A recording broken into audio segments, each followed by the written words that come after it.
Hello dear students, चलिए start करते हैं। चैप्टर नंबर 5 के अंदर हम स्टडी करेंगे आज आइडियल गैस इक्वेशन।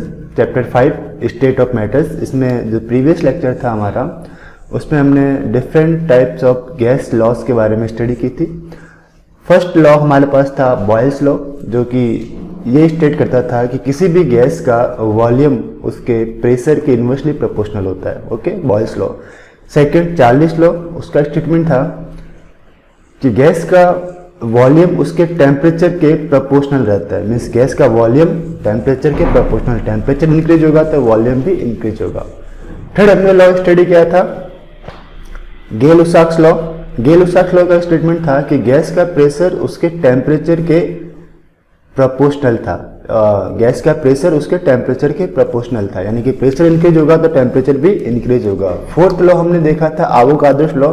उसका स्टेटमेंट था कि दो डिफरेंट गैस के लिए अगर प्रेशर एंड टेम्परेचर कांस्टेंट है तो उनके इक्वल वॉल्यूम में नंबर ऑफ मोल्स भी इक्वल होंगे।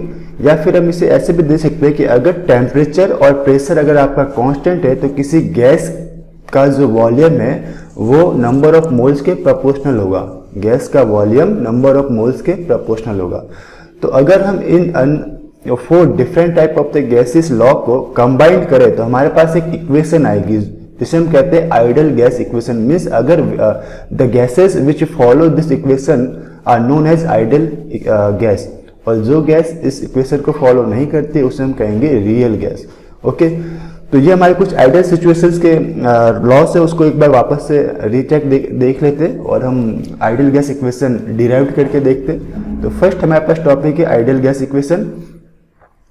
इसमें रहता है a gas that follows Boyle's law, Charles's law and Avogadro's law strictly is called ideal gas. Okay, जो भी गैस आपके इन लॉस को फॉलो करती है उसे कहते हैं आइडियल गैस। उनके लिए इन तीनों ही लॉ का एक कंबाइंड फॉर्म है। इसमें आपको Boyle's, Charles and Gay Lussac law combined नहीं है। गेल-लुसाक लॉ इन तीनों लॉ के अंदर आ जाता है, इसलिए हमने उसको इस स्टेटमेंट में भी कंबाइंड नहीं किया है।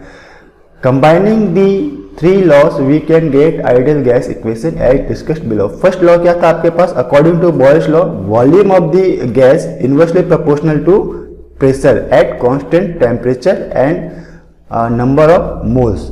ओके, सेकेंड लॉ क्या था? Charles's, according to this law, volume of the gas proportional to temperature at constant pressure and constant number of the moles. और थर्ड लॉ आपके पास था कि volume of the gas proportional to small n, means number of moles पे proportional करता है eight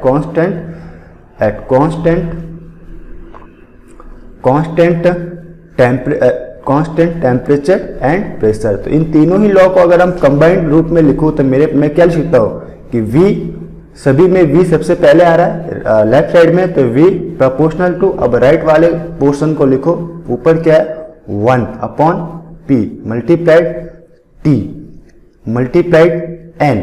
okay, तो मैं क्या लिख सकता हूं? मैं इस टाइप से लिख सकता हूं कि हमारे पास हम लिख सकते हैं कि V प्रोपोर्शनल टू ऊपर वाले टर्म को पहले लिख लो NT/P। ओके, और अगर मेरे पास प्रोपोर्शनलिटी का साइन अगर मैं हटाऊं तो मेरे पास क्या लिखा है? V इक्वल टू, यहां पे हम लगाते हैं R, प्रोपोर्शनलिटी कांस्टेंट हटा जो रहता है हम इस पर्टिकुलर इक्वेशन में लगाते हैं R मल्टीप्लाइड NT/P, और इस P को देन आफ्टर आप लेफ्ट साइड में सेंड कर दो। अगर आप P को लेफ्ट साइड में सेंड करोगे तो जस्ट मैं इस पोर्शन को ऊपर ले जाके लिखता हूं, तो P को लेफ्ट साइड में सेंड करेंगे तो हमारे पास आएगा V into P equal to R into NT। अब मैं इसको रीअरेंज करके लिखता हूं, जो यूनिवर्सली जैसा लिखा जाता है, P को पहले मीन्स P, V को बाद में V, PV equal to N को पहले N, then after R, then after T।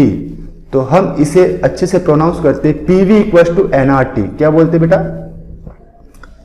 PV equal to NRT, और ये well adopted ideal gas equation है। PV equal to NRT, pressure, volume, number of moles और temperature के बीच में relation लो। इससे भी हम देख सकते हैं कि भाई P प्रोपोर्शनल टू T है, P प्रोपोर्शनल टू T, तो ये आपका क्या आ गया? मीन्स इसने ये जो इस पर्टिकुलर लॉ से हमको ये भी मिल गया है कौन सा लॉ था ये? गे-लुसाक लॉ, गे-लुसाक लॉ, गे-लुसाक लॉ भी आपने प्रूव कर दिया। तो 3 लॉ को लेकर के हमने एक आइडियल गैस इक्वेशन बनाई, आइडियल गैस इक्वेशन बनाई जो कि गे-लुसाक लॉ को भी प्रूव करता है। Means pressure of this system proportional to temperature at constant volume and number of mole. Okay, तो ये वेल अडॉप्टेड आपका इक्वेशन रहता है PV इक्वल्स टू nRT। अब चलिए दो, ओके मैं पेज चेंज करता हूं। ओके, ये हमने रिलेशन यहां तक निकाल ही लिया है, दिस वन, ये रिलेशन हम यहां तक ला चुके हैं। अब हमारे पास है PV equals to nRT। R क्या है?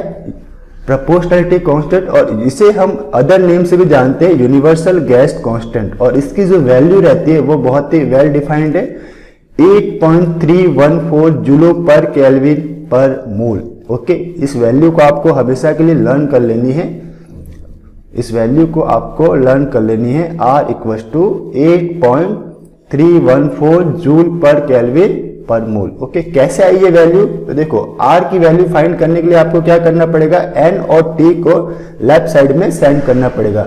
तो R equals to PV upon NT। अब P की स्टैंडर्ड वैल्यू पुट करो, P means 1 ATM, 1 ATM means 10 to the power 5 pascal, V means standard volume 22.7 litre, और लीटर को मीटर क्यूब में change करोगे तो आपके पास आएगा 22.71 into 10 to the power -3 metre cube upon N number of moles, 1 mole लेना है, और T स्टैंडर्ड टेम्परेचर आपके पास रहता है, इन्होंने लिया है 273 यानी कि 0 केल्विन टेम्परेचर लिया है, 0 डिग्री सेल्सियस टेम्परेचर लिया है जो कि 273.15 केल्विन होगा। ओके, तो उस कंडीशन में जब हम इसे सॉल्व करेंगे तो हमारे पास वैल्यू आएगी 8.314 pascal metre cube per kelvin per mole, और ये आपके पास रहेगी। अगर मैं पास्कल को बार में चेंज करूं एंड मीटर क्यूब को लीटर में चेंज करूं, ओके, तो हमारे पास वैल्यूज क्या रहेगी? 8.314 joule per kelvin per mole. Okay, joule per kelvin per मोल। तो मुझे इस कैलकुलेशन से मतलब नहीं, लेकिन मुझे इस वैल्यू से ज्यादा मतलब है। This value is important for us, this value is important for us. अब हम देख लेते हैं, अगर कोई दो अलग अलग सिस्टम्स है जिनके लिए कोई सिस्टम है, if T, P and V of a fixed amount of gas vary from T1 V1 P1 to T2 V2 P2, यानी आपने कुछ चेंजेस किए तो उससे क्या हुआ कि T1 T2 में कन्वर्ट हुआ, V1 V2 में, P1 P2 में। तो हमारे पास क्या होगा? पहले स्टेट या इनिशियल स्टेट के लिए अगर हम आइडियल गैस इक्वेशन लगाए तो हमारे पास क्या बनेगा?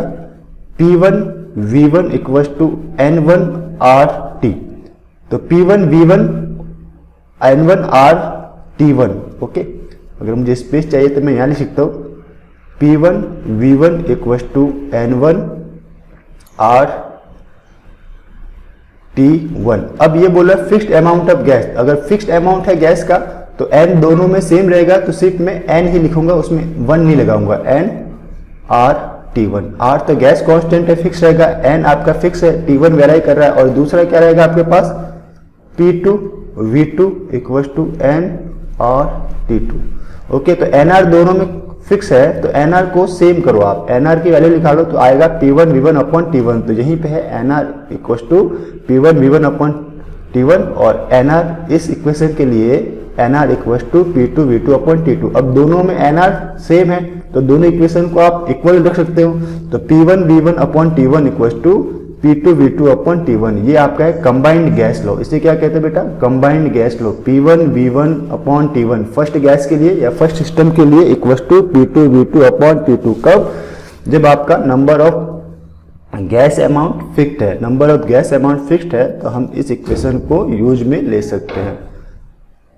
फिर हमारे पास है density and molar mass of gaseous substance from ideal gas. Okay, ये देखना होता है कि डेंसिटी में क्या चेंजेस होंगे एंड मोलर मास कैसे फाइंड आउट कर सकते हो गैसियस सब्सटेंस के लिए इन आइडियल गैस। जनरली होता है क्या है? PV इक्वल्स टू nRT, ये आपका आइडियल गैस इक्वेशन है।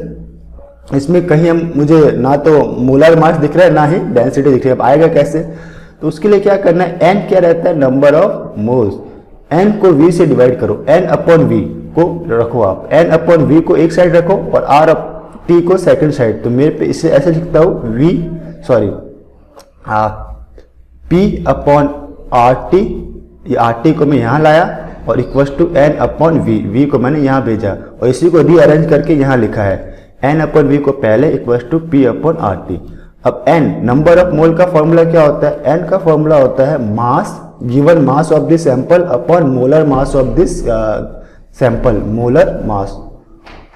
और मास को हम रिप्रेजेंट करते हैं स्मॉल m से और मोलर मास को रिप्रेजेंट करते हैं कैपिटल M से। तो स्मॉल n की जगह हमने क्या पुट किया? स्मॉल n की जगह हमने इस फॉर्मूले में पुट किया small m upon capital M into V equal to p upon R T. अब जो v जो वैल्यू है, sorry this one, mass upon volume, this one mass upon volume, ये क्या रहता है बेटा? डेंसिटी रहता है ना। Mass small m upon volume v आपका क्या रहेगा? Density d। तो इससे अंडर रूट कर लो, मास अपॉन वॉल्यूम आपका डेंसिटी, तो मैंने m अपॉन कैपिटल v को लिख दिया d, और d और एक नीचे कैपिटल M है, capital M means molar mass, वो कैपिटल M किसका है? मोलर मास का। ओके, तो d upon capital M equal to p upon R T, means आपका जो मोलर मास है वो क्या लिखेगा? मोलर मास को m को नीचे से ऊपर लेके आओ तो ये जाएगा ऊपर, p इधर नीचे, तो m इक्वल टू, और ये आर टी आपका d के साथ में, तो m equal to D R T upon p, यानी कि आपका molar mass of the gas आपका क्या रहेगा? D R T upon p। Molar mass of the gas, ये क्या निकला? Molar mass of the gas, capital M क्या हुआ? Molar mass of the gas, molar mass of the gas आपको लिखा सकते हो कैपिटल M से। और अगर आपको डेंसिटी निकालनी है तो डेंसिटी के लिए ये स्टेप यूज करना पड़ेगा, d upon capital M equals to p upon R T. Okay, और इसी से भी निकाल सकते हो। तो इस लेक्चर को हम यहीं पे स्टॉप करते हैं। ये लेक्चर था पर्टिकुलर आइडियल गैस से related, then after combined gas law, और फिर हम आइडियल गैस से डेंसिटी एंड मोलर मास कैसे कैलकुलेट कर सकते हैं। नेक्स्ट लेक्चर हमारे पास रहेगा Dalton's law of partial pressure, important है, and Graham's law of diffusion. चलिए, तो इस लेक्चर को हम यहीं पे स्टॉप करते हैं।